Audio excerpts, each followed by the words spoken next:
Guys మీలో ఎంతమందికి trading చేయాలి లేకపోతే నా శాలరీలో కొంత పార్ట్ అనేది ఇన్వెస్ట్ చేస్తా గ్రో చేస్తా అనుకుంటారు. కానీ చాలామంది తెలుగు కూడా ఏం చేస్తున్నారు అంటే ఒక ఫేక్ యాప్స్ కానీ లేకపోతే ఏదైతే రిజిస్టర్డ్ కానీ ఇల్లీగల్ యాప్స్ డబ్బులు పెట్టి లాస్ అవుతున్నారు. సో అందరి కోసము ఇక్కడ ఎలాంటి యాప్ ప్రమోషన్స్ అయితే లేవు. సో డీటెయిల్గా అసలు ట్రేడింగ్ ఫీల్డ్లో ఏమేమి ఉన్నాయి, stock market, forex, crypto market ఏమేమి మార్కెట్స్ ఉన్నాయి అండ్ దాంట్లో ఏమేమి యాప్స్ రిజిస్టర్డ్, లీగల్, ఇల్లీగల్ అన్నీ మీకు చెప్తాను. అండ్ ప్రతిదీ చేయడానికి ఉన్న ఆ లూప్ హోల్స్ కానీ వాట్ ఎవర్ ఇట్ మేబీ అది మీకు డీటెయిల్గా చెప్తాను. ఓకేనా. ఫస్ట్ మనకు ట్రేడింగ్ అనే సముద్రం. ఓకేనా. ట్రేడింగ్ అనేది ఒక సముద్రం. ఈ సముద్రంలో మనకు స్టాక్ మార్కెట్ ఒకటి ఉంది. ఫస్ట్ మనం స్టాక్ మార్కెట్ గురించి డిస్కస్ చేద్దాం. ఓకేనా. స్టాక్ మార్కెట్ అంటే మనకి ఏముంది, బేసికల్గా షేర్స్ బై అండ్ సెల్ చేస్తాం. ఓకేనా. షేర్స్ కానీ మ్యూచువల్ ఫండ్స్ కానీ. సో ఇది బేసిక్ క్లాస్ ఏం కాదు, జస్ట్ యాప్స్ గురించి చెప్తాను అంతే. ఎవరికైనా షేర్స్ మ్యూచువల్ ఫండ్స్ అంటే తెలియకుంటే నా పాత వీడియోస్ చూడండి, లేకపోతే వేరే దగ్గర రిఫర్ చేసుకోండి. సో మ్యూచువల్ ఫండ్స్ కానీ షేర్స్ కానీ బై అండ్ సెల్ చేయడానికి మనం స్టాక్ మార్కెట్ యూజ్ చేస్తాం. సో ఇదంతా సెబీ రిజిస్టర్డ్. ఓకేనా. సెబీ అనే ఒక రెగ్యులేటర్ బాడీ. ఇప్పుడు మన బ్యాంక్స్ అన్నిటికీ ఆర్బీఐ ఎట్లనో అట్లా ఒక రెగ్యులేటర్ బాడీ అనమాట సెబీ. సో సెబీ కింద ఏమేమి ఉన్నాయి, ఎన్ఎస్సి, బిఎస్సి అని 2 ఎక్స్చేంజెస్ ఉన్నాయి మనకు, మేజర్ ఎక్స్చేంజెస్ ఇవి. ఓకేనా. NSC, BSC, national stock exchange, Bombay stock exchange. ఈ స్టాక్ ఎక్స్చేంజెస్ కిందనే మనకు ఆ కంపెనీస్ అనేది లిస్ట్ అవుతుంది. ఆ కంపెనీస్లో షేర్స్ బై అండ్ సెల్ చేస్తాం. So this is completely legal. Okay. Completely legal in India. And దీని మీద మనకు వచ్చే ప్రాఫిట్లో కూడా అదే షేర్స్లో అయితే క్యాపిటల్ గెయిన్ ట్యాక్స్ అనే కాన్సెప్ట్ ఉంటుంది. అది షార్ట్ టర్మ్ అయితే short term capital gain tax, long term ఇన్వెస్ట్మెంట్కి long term capital gain tax. ఒకవేళ మీరు ఫ్యూచర్స్ ఆప్షన్ చేస్తే అది బిజినెస్ ఇన్కమ్ కింద కన్సిడర్ అవుతుంది. ఓకేనా. ఇక్కడ ఇవన్నీ మనకు లీగల్. సో ఇక్కడ మనకు యాప్స్ గురించి మెయిన్ మన వీడియోలో ఉన్న ఇవాళ టాపిక్ వచ్చేసి ఏమేమి యాప్స్ బెటర్ అని. సో ఇక్కడ సెబీ కింద రిజిస్టర్ ఉన్న యాప్స్లో ఇప్పుడు ఇండియాలో మేజర్ యూజ్ చేసే యాప్స్ ఏంటంటే angel 1. Okay. Angel 1, Zerodha, Dhan, Groww, Upstox అని ఒక టాప్ 5 యాప్స్ అనుకోండి. ఓకేనా. వీటిలోనే మేజర్ యాక్టివిటీ ఉంటుంది. వీటిలో చాలా మిలియన్స్ ఆఫ్ డౌన్లోడ్స్ కూడా ఉంటాయి. సో ఇవన్నీ రిజిస్టర్డ్. సో ఏమవుతుందంటే ఇప్పుడు ఇండియాలో ఉంటూ మీరు స్టాక్ మార్కెట్లో, మ్యూచువల్ ఫండ్స్లో, ఫ్యూచర్స్ అండ్ ఆప్షన్స్లో ట్రేడ్ చేసుకోవచ్చు. ఎలాంటి ఇష్యూ అనేది లేదు. ఇది క్లారిటీగా పెట్టుకోండి. సో ఈ యాప్స్ యూజ్ చేసుకోవచ్చు. ఎవరైనా కూడా లింక్ కావాలనుకుంటే నేను ఏంజల్ 1 లింక్ అనేది నేను డిస్క్రిప్షన్లో పెడుతున్నాను. అకౌంట్ ఓపెన్ చేసుకుంటే. ఓకేనా. This is not it all the promotion. A app అయినా మీరు డౌన్లోడ్ చేసుకోవచ్చు. ఓకేనా. గుర్తుపెట్టుకోండి. సో స్టాక్ మార్కెట్లో ట్రేడింగ్ చేయడం అనేది లీగల్ ఇండియాలో. అండ్ దాంట్లో కూడా ఇలాంటి ఏదైతే చాలా మంది యూజ్ చేసే యాప్స్, ఇవి పెద్ద పెద్ద యాప్స్ కాబట్టి మీకు ఎలాంటి ఇష్యూ రాకపోవచ్చు. ఓకేనా.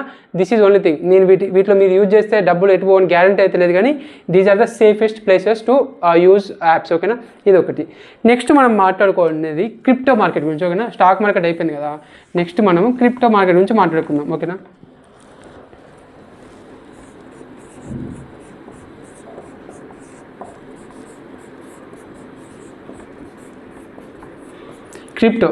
క్రిప్టోస్ అంటే తెలుసుగా మీ అందరికీ, క్రిప్టో కాయిన్స్, అది క్రిప్టో కరెన్సీస్ అంటారు. ఓకేనా.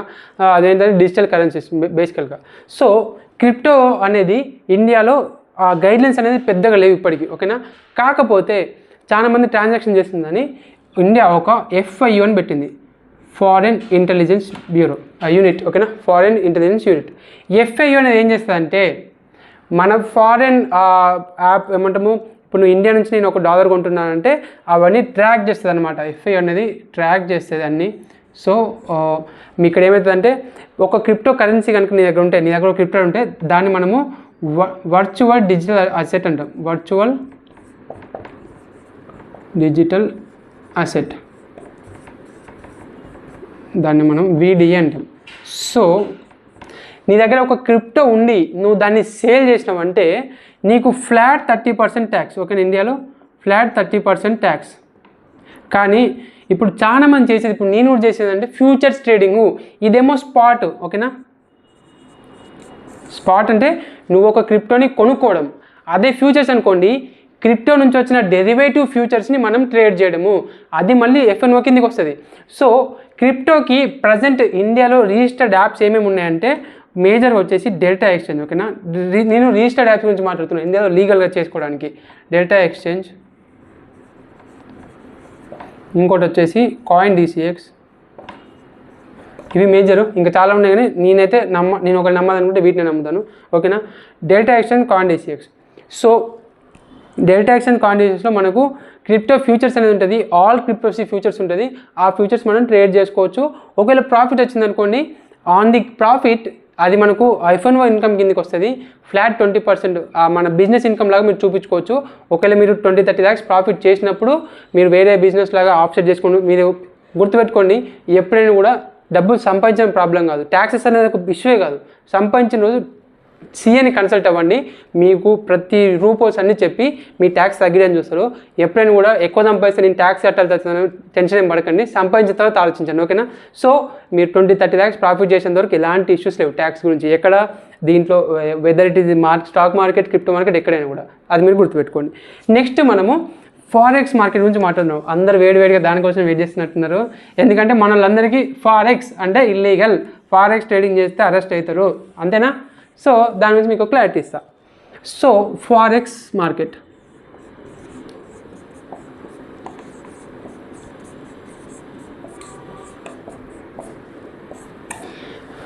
ఫారెక్స్ మార్కెట్లో కమోడిటీ ఏదైతే మన ఫారెన్ కరెన్సీస్ ఉంటాయో, అంటే పేర్స్, కమోడిటీ ఫారెక్స్ పేర్స్ అంటాం.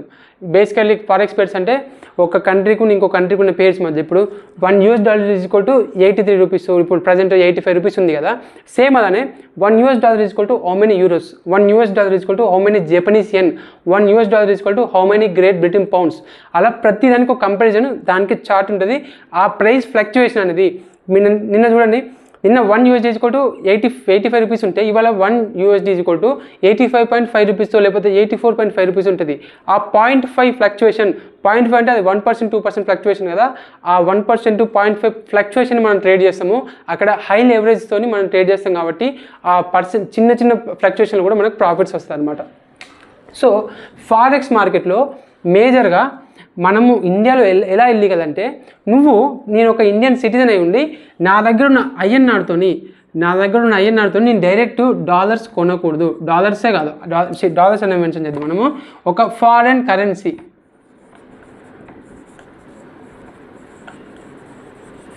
కొనొచ్చు. ఇప్పుడు అమెరికా వెళ్ళే వాళ్ళు, యూకే వెళ్ళే వాళ్ళు కొంటున్నారు పౌండ్స్ కానీ డాలర్స్ కానీ. వాళ్ళకు రీజన్ చెప్పి నాకు ఇన్ని కావాలి, నేను ఇట్లా వెళ్తున్నానని చెప్తున్నారు. కానీ నేను ఇప్పుడు ఫారెక్స్ ట్రేడింగ్ చేస్తా, నాకు డాలర్స్ చేయండి అని చెప్తే దొబ్బేమంటారు, అవునా కదా. సో అండ్ రీజన్ మనం చెప్పలేకపోతే మనకు రావు. ఒకవేళ నువ్వు ఇల్లీగల్ మార్కెట్ తెచ్చుకుంటే నిన్ను ఆన్సర్ అడుగుతారు, నిన్ను ఫేమా యాక్ట్ కింద వేస్తారు. సో ఎందుకు ఇలా కొనకూడదు అంటే, according to FEMA act 1999, FEMA act, foreign exchange monetization act ఏమో ఉంటుంది. ఓకేనా. సో ఫేమా యాక్ట్ ఏం చెప్తుందంటే, నువ్వు ఇండియన్ రూపీస్తోని ఫారెన్ కరెన్సీ పర్పస్ లేకుండా కొనకూడదు, అంటే ట్రేడింగ్ చేయకూడదు బేసికల్. ఎందుకంటే అలా ట్రేడ్ చేయడం ఏమవుతుందంటే, మనందరికీ తెలుసు ఇండియాలో అందరం ఆశ ఎక్కువ, గ్రీడ్ ఎక్కువ. అందరం మన దగ్గర ఉన్న డబ్బులతోని నువ్వు పౌండ్స్ డాలర్స్ కొనుక్కుంటూ పోయినావు అనుకో, అప్పుడు ఏమవుతుంది, ఇండియా రూపీ వాల్యూ పడిపోతూ ఉంటుంది. రూపీని నువ్వు వదిలేసి నువ్వు డాలర్ మీద పడతావు కదా, డాలర్ డిమాండ్ పెరుగుతుంది, రూపీ డిమాండ్ తగ్గుతుంది, మన కంట్రీ దొబ్బుతుంది. అది గవర్నమెంట్ థియరీ. ఓకేనా. That is theory, not real. So FEMA act ప్రకారం చేయకూడదు కాబట్టి ఇప్పుడు నేను చేసే ట్రేడింగ్ ఏదైతే నేను ఫారెక్స్ చేస్తా కదా, ఎలా చేస్తున్నా అంటే, నేను నా దగ్గర ఉన్న ఐఎన్ఆర్తో నేను క్రిప్టో కొంటున్నా. ఓకేనా. USDT క్రిప్టోస్ నేను కొంటున్నాను. దీన్ని మనం క్రిప్టో అంటాం. ఓకేనా. క్రిప్టోస్ కొని ఏదైతే ఇప్పుడు నేను వాడేది ఎక్స్నెస్, ఎందుకంటే ఎక్స్నెస్లో ఛార్జెస్ అనేది చాలా తక్కువ. ఎక్స్నెస్లో ప్రపంచంలో ఏ యాప్లో లేనంత తక్కువ ఛార్జెస్ ఉంటాయి. ప్రపంచంలో ఫారెక్స్లో ఏ యాప్ చేసుకున్నా కూడా దీనికి మించిన తక్కువ ఛార్జెస్ ఉన్న యాప్ ఏది లేదు. నేను ట్రేడ్ చేసే, మన ఇండియాలో ట్రేడ్ చేసే వీలున్న యాప్స్లలో. సో ఎక్స్నెస్లో మనం ఏం చేస్తామంటే, నా USDTస్ని ఇక్కడ డిపాజిట్ చేస్తున్నాను. ఓకేనా. USDTs నేను మీకు మంచిగా మ్యాప్ వేస్తాను, మీకు రోడ్ మైండ్ మ్యాపింగ్ లాగా వేస్తాను. ఓకేనా. USDTs నుంచి నా ఎక్స్నెస్లోకి వస్తున్నాయి. ఓకేనా. USDTs నా ఎక్స్నెస్లో వేస్తున్నా. ఇప్పుడు ఎక్స్నెస్లో నేను XAUSD పేరు ఏదైతే మన ఫారెక్స్ పేరు అంటామో, గోల్డ్ పేరుని, దాన్ని చేస్తాను. ఫారెక్స్ కరెన్సీస్ EURUSD, USD ఇవన్నీ చేస్తూ ప్రాఫిట్స్ వస్తాయి కదా. ఆ ప్రాఫిట్స్ని నేను మళ్ళీ USDTs రూపంలో నేను విత్డ్రా చేసుకుంటా. ఇక్కడేమో డిపాజిట్ చేసినాం. ఇప్పుడు ఈ USDTస్ని నేను బినాన్స్లో కానీ లేకపోతే మీకు ఏమన్నా కనెక్షన్ ఉంటే మాత్రము అమ్ముకోవచ్చు వేరే దగ్గర. I hope you understand. So బినాన్స్లో మనం యూఎస్డిటీస్ని సేల్ చేసుకుంటాం. Peer to peer that is legal in India. బినాన్స్లో పియర్ టు పియర్ లీగలే, ఓకేనా. సో బినాన్స్లో పియర్ టు పియర్లో మనం అమ్ముకుంటాము. అక్కడ మనము ఫ్లాట్ 30% 20% అయితే ట్యాక్స్ ఉంటుందో అది కూడా పే చేస్తాము. సో ఇక్కడ వరకు లీగల్. ఇక్కడ నువ్వు డబ్బులు ఐఎన్ఆర్తో నువ్వు ఫారెన్ కరెన్సీ కొనంత వరకు you are safe in trading forex markets. కానీ ఇండియన్ రూపీస్తో నువ్వు ట్రేడ్ చేస్తే మాత్రం దొరికిపోయే ఛాన్స్ ఉంటుంది. సో ఎక్స్నెస్ మనకి ఏం చేస్తుందంటే, ఐఎన్ఆర్లో డిపాజిట్ చేస్తున్నాం కదా బ్రో అంటే, ఐఎన్ఆర్లో మనం డిపాజిట్ చేస్తున్నాం, మన ఐఎన్ఆర్తో క్రిప్టో కొని ఏమంటాము బ్రో, కట్ చేయ బ్రో, వెరీ గుడ్. సో మనము ఇండియన్ రూపీస్తో ఫారెన్ కరెన్సీ కొంటలేము, క్రిప్టో కొని క్రిప్టోతో ట్రేడింగ్ చేసి క్రిప్టోలో విత్డ్రా చేస్తున్నాము. So this is a crypto earning. So ఇది మీరు గుర్తుపెట్టుకోండి. చాలామంది నాకు బ్రో మీరు ఎక్స్చేంజ్లో ట్రేడ్ చేస్తున్నారు, మీరు ఇల్లీగల్ చేస్తున్నారు, అందరికీ ఏం చెప్తున్నారు, నా బ్యాంక్ అకౌంట్ ఫేస్ ఏంటంటే, మీకు మైండ్ అక్కడ వాడండి, మైండ్ వాడి యూజ్ చేయండి. ఇక్కడ పియర్ టు పియర్ ట్రాన్సాక్షన్స్ మీరు బ్యాంక్ టు బ్యాంక్ చేయకండి. మీరు ఆ పియర్ టు పియర్ ట్రాన్సాక్షన్ ఎప్పుడైనా కూడా లీగల్గా బైనాన్స్లో చేసుకోండి. అందుకే ఎక్స్చేంజ్లో మీరు బ్యాంక్ ట్రాన్స్ఫర్ అస్సలు చేయకూడదు. Bank transfer no need to do bank transfer. మీకు ఎవరికైనా కూడా ఎక్స్చేంజ్లో డబ్బులు యాడ్ చేసుకోవాలి ఐఎన్ఆర్తో, నాకు ఐఎన్ఆర్ ఉంటే నాకు మెసేజ్ చేయండి, నేను మీకు యూఎస్డిటీస్ ప్రొవైడ్ చేస్తాను. లేదనుకుంటే మీరు బైనాన్స్లోకి వెళ్ళి యూఎస్డిటీస్ కొనుక్కొని యూఎస్డిటీస్ డిపాజిట్ చేసుకోండి. ఎక్స్చేంజ్లో మీకు ఆప్షన్ కూడా ఉంటుంది. సో విత్డ్రాల్స్ కూడా మీరు యూఎస్డిటీస్ రూపంలో తీసుకోండి, అప్పుడు యు ఆర్ సేఫ్. అంతే తప్పితే మనకున్న ఆప్షన్ యూజ్ చేయడం రాక మీరు ఎక్స్చేంజ్ ఇల్లీగల్ అని ఎలా అంటారు చెప్పండి. Of course, exchange is not registered in India. That is it reality. Not registered in India. Okay na? Exchange is not registered in India. You can this is using exchange is based on your own risk. అది నేను ముందే చెప్తున్నాను, నేనే కాదు ఎవరైనా అంతే చెప్తారు, ఎందుకంటే ఇండియాలో రిజిస్టర్ అవ్వలేదు ఇది. But if you want to do forex very badly, నువ్వు ఫారెక్స్ ట్రేడింగ్లో ప్రాఫిటబుల్ అవుతావు, నీకు నమ్మకం ఉంటే this is the method, this is the perfect way to trade exchange are forex. అర్థమవుతుందా? సో గైస్, ఎవరికైనా ఏమైనా డౌట్ ఉంటే కామెంట్ సెక్షన్ చెప్పండి, లేకపోతే నెక్స్ట్ వీడియో ఇంకా ఏ టాపిక్ మీద తీస్తే బాగుంటుందో మీరు కామెంట్ సెక్షన్ అడగండి. I will try to make clarity on that video. And ఇంకో విషయం ఏంటంటే, నేను ఫారెక్స్లో 10K to 100K ఛాలెంజ్ చేశాను. అది 93K దాకా అప్డేట్ ఇచ్చి తర్వాత ఆపేశాను. ఎందుకంటే చాలామంది బ్రో నీ దగ్గర 10K ఉన్నాయి, నువ్వు ట్రేడ్ చేసేటప్పుడు ఎక్కడ ఉంటావు ఎక్కడ అమ్ముతున్నావు చెప్పు, నేను కూడా 100K చేస్తా అంటున్నారు.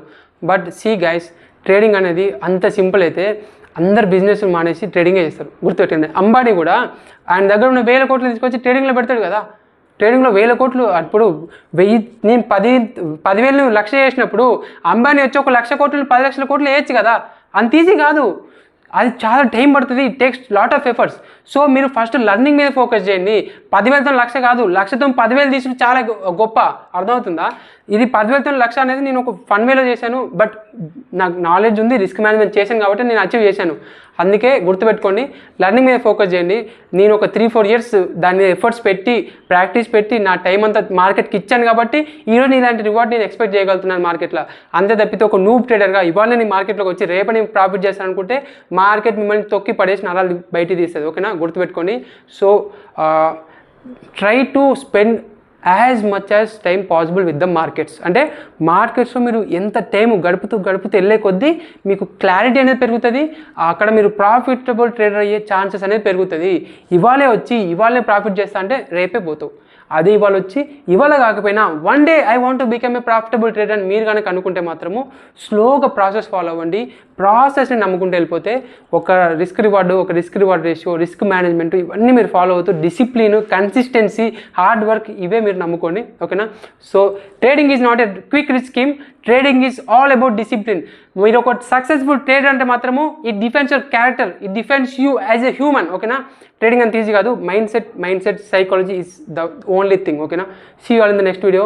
ఏ టాపిక్ మీద ఏమైనా డౌట్స్ ఉంటే కామెంట్ సెక్షన్లో చెప్పండి, దాని మీద నేను ఇంకో వీడియో చేస్తాను. ఓకేనా? See you.